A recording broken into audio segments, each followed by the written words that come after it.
Good morning, my dear brothers and sisters. And in the name of our dear Rector, Monsignor Rolly, we wish to welcome the pilgrims and all of you, our dear Manila Cathedral family and faithful, to the Manila Cathedral this first day of February and this first Saturday of the month as we all together honor our beloved Lady. In Tagalog, we interpret the word or translate the word faith into pananampalataya. And take note of the presence of the words pala and taya. Kapag ginagamit po natin ang salitang pala sa lingwahe natin, we need or we mean a consistent action. Palatawa, palakain, palagalit, palasigaw, palalaboy, at madami pa pong iba. There's also the word taya, meaning that we surrender or give a bet. Kaya nga palaging nagtataya, palataya.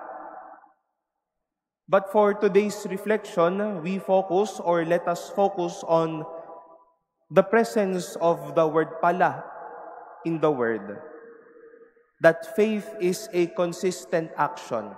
It is a consistent practice, a consistent experience.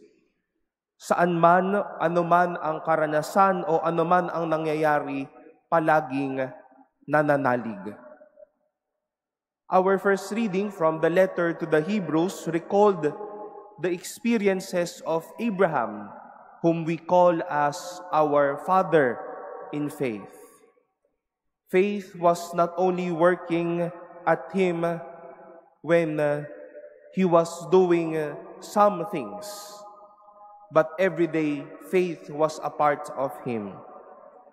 When he was tested, when he was asked to offer Isaac, his beloved son, he coupled every action with faith.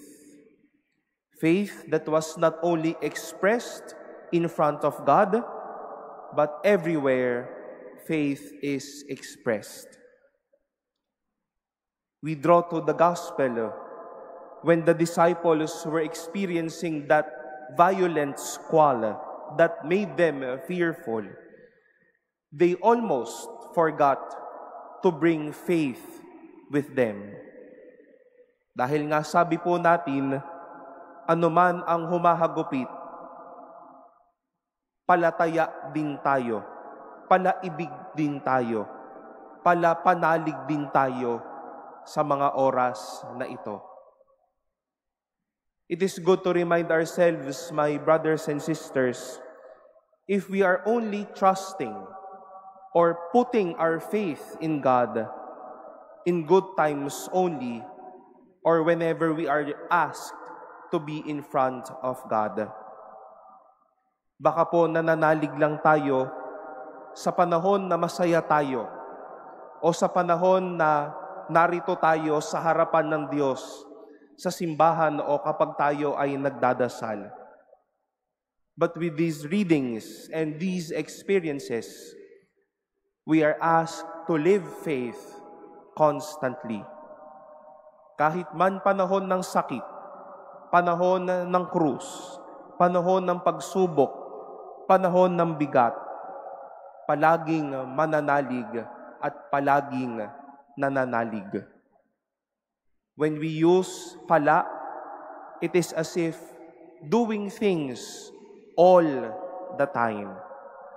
At kapag sinabi nating, ako ay sumasampalataya sa Diyos, sumasampalataya ako sa Diyos, sa panahon ng grasya, sa panahon ng pagpapala, in times even of difficulties, and in times of the violent squalls in our daily life, palataya tayo. Sana palagi tayong nananalig at palaging manalig.